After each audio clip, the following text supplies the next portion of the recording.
Hey everybody, happy Sunday to you, and thanks for stopping by the Cigar Vixen channel for another weekly top 5 cigars. These are the cigars coming out of my humidor and hopefully making their way into yours for your week of smoking. Congratulations to last week's winner. Thanks for participating. I really enjoy reading all your guys' comments. Sometimes I'm bad about responding to each and every one in a timely manner. Even more so recently because my Wi-Fi at home has been on overload and it's slowing things down for me. So I've noticed a few times I've gotten on there and I'm, commenting, and it's just the little spinner thing is just going and it's just not loading. So I apologize if you have left me a heartfelt comment and I have not responded. It's not for lack of trying. I'm working through that. I'm actually looking at some different options for routers. So lots of fun. Anyway, I hope you guys are doing well, and I have a kind of a mixture of a couple new, couple been around, some older ones, a few boutiques, and a mixture of some different regions of tobacco in this week's lineup. Of course, still going through the humidor, pulling out some different goods. I also had a viewer and friend send me a very special goodie package recently, and so I wanted to take a moment. I'm actually featuring one of those cigars in my lineup, and I wanted to take a second to show you guys this beautiful ashtray that thank you to Anthony. He is amazing. He sends me special treats every so often, and this one really was special. This is an heirloom. It's a Portuguese crest. He mentioned that he was listening to a kind of like a little interview / show that I did with Cigars Daily, and I did mention that if you trace my lineage back far enough, it goes back to Portugal, and just a really cool crest. I mean, this thing is ancient. It's super old, probably from, I don't know, somewhere between, well, what he said, it was between like the mid 1300s to early 1400s, somewhere in that time period, but there's just a lot of detail. It's extremely beautiful. It's almost too pretty. Like, I don't know that I'll use it as an ashtray. I'll probably just leave it on my bar as a piece to look at and talk about, because it's absolutely gorgeous. There's a lot of detail to it, including the Crusader crosses on here, and just a lot of detail. It's just an amazing piece. So thank you so much for that. That really warms my heart. And as well as some other special goodies in there, including some cigars. So anyways, I'm going to get to this lineup here. Starting with number 5 this week, we have the Marrero. This is the Tesoro Mio, and it's a barber pole. And barber poles are fun. They're fun to watch if you've ever been to a factory and seen them being rolled. It's interesting to watch how they create that. There's places like LFD comes to mind, La Flor Dominicana, where not only do they do creative, barber pole type of rolling, but they actually do artwork, pieces of leaves that are done at the end over the wrapper. And in this case, it's hard to tell by just looking at it. It looks like the bottom, gosh, it's hard to tell. It's hard to tell which one, because they basically wrap a whole entire leaf and then go back and piece over a thinner piece of tobacco to create the barber pole look, which is really neat. And it's fun to smoke it because it adds a different element to the experience as you burn through, the different parts of the cigar. So this one is featuring an Ecuadorian, Connecticut, and Habano wrapper mixed to create that barber pole that I was just talking about. An Ecuadorian Habano binder, and then Peruvian, Nicaraguan, and Dominican on the filler. This one's a really nice, I know I always talk about morning sticks and cigars and coffee. This one's really nice because it has as you smoke it, it has a very nice creaminess, almost like a half and half. It's like if you're somebody that puts half and half in your coffee, and that nice thicker type of rich creaminess, it has that element to it. It's really a nice smoke, and it's a beautiful band. I absolutely love it. It really catches my attention. This is also handmade in Costa Rica. So not a lot of cigars that are coming out of Costa Rica. There are some. There's a few different brands that have their factories there.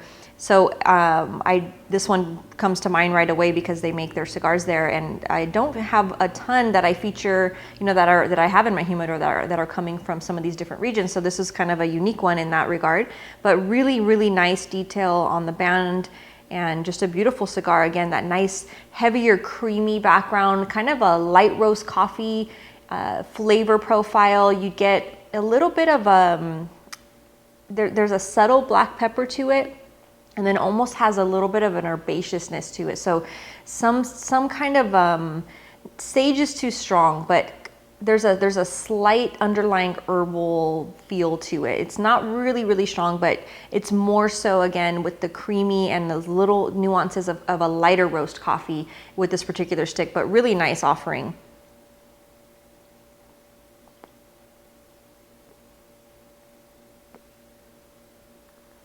Moving on to number 4.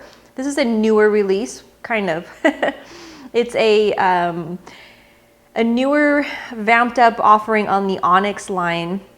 This is the Onyx Bold Nicaragua. This is said and claims to be a fuller punch of flavor, fuller body to it. So I have smoked one. I received 3 of these as a sample, and I have smoked only one, and then I'm featuring this one here.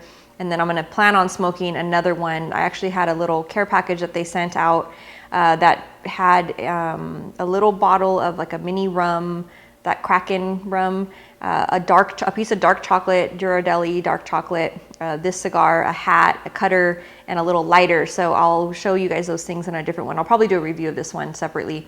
But yeah, so from only the one that I smoked, it did have that little bit of a bolder kick to it.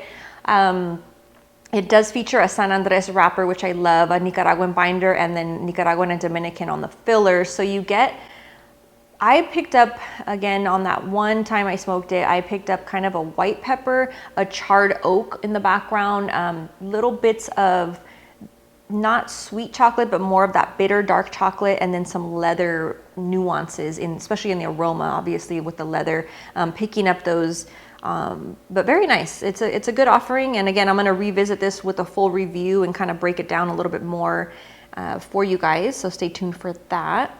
Moving on to number 3. This one's been around for a little bit. This is the CAO Pilon, and this is blended. I liked what they did with this one. It's kind of like more of an old school feel. The CAO line is so much fun, and I find myself enjoying a lot of their different offerings. I think Rick Rodriguez does a great job. He's the man behind the brand, and he's very involved in the blending and the different aspects of not just the marketing side, but just what's going in, what type of tobacco are being used in these different offerings from CAO. This one, Pilon, if you're not familiar with what that means, the Pilon is actually how the tobacco is fermented. So it goes from growing it in the fields. It is, they prime, they take the leaves, and then they put them in the curing barn. And then of course they're in the curing barn from usually 45 days, sometimes 60 days, depending on the type of tobacco.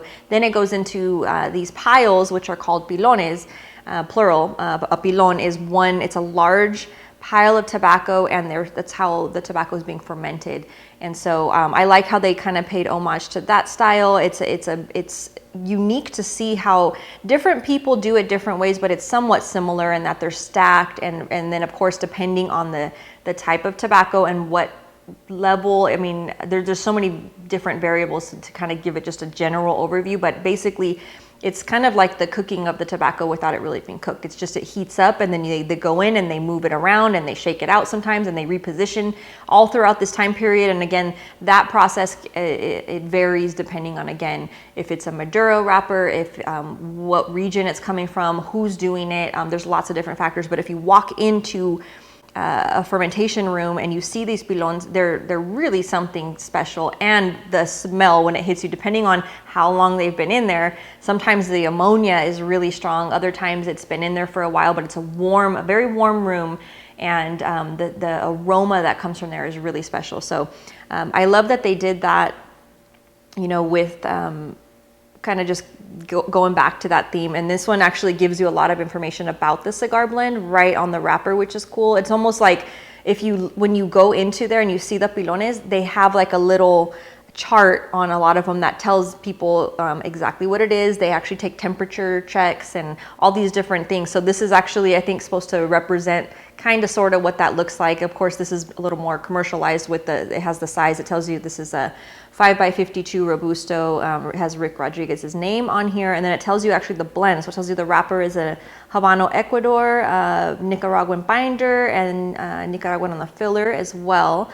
So this one is interesting because you get a little bit of like, I pick up, it sounds weird. If you're not familiar with like Mexican sweetbread, you won't know what I'm talking about, but like a concha. It's the big rolls. It's not super sweet, like a candied something, but it's like a sweeter bread.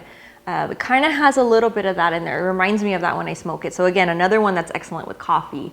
Again, that's kind of seems to be the theme of a lot of the cigars that I select for my weekly top fives. But also I think coffee just always goes with cigars in pretty much every case. But this one especially goes really nicely with coffee because it has that nice sweet bread. There's a little bit of a light cedar. There's a honey element to it. Kind of like graham cracker-ish, some of those notes, a little bit of cinnamon, not strong on the cinnamon. You just kind of pick up a little bit of that. But more so, I think just that bready kind of graham cracker-ish sweet bread feel to it. So it's really, really nice. So the second one is included in the goodie package that I mentioned that I received from Anthony. So thank you very much. This can be found in a variety of humidors. This is a beautiful, beautiful lancero. This is the 724, and I love this brand, especially in a lancero. Now, it does come, this particular one is part of their 1874 line. They have a few different lines that you'll find if you actually go to their website. There's a lot of information about why it's named 724. It's really cool. I have a review that I did a while back about it, but they also have just like a standard 724 line, and there's about 9 different vitolas. This particular one has 3, including the lancero. So again, just a really nice blend. A huge fan of this one, especially in the lancero format. So thank you very much again to Anthony for sending this to me. I will be enjoying this very soon. And this one is featuring a Nicaraguan jalapa Habano wrapper, Indonesian on the binder, and then it has a Nicaraguan filler.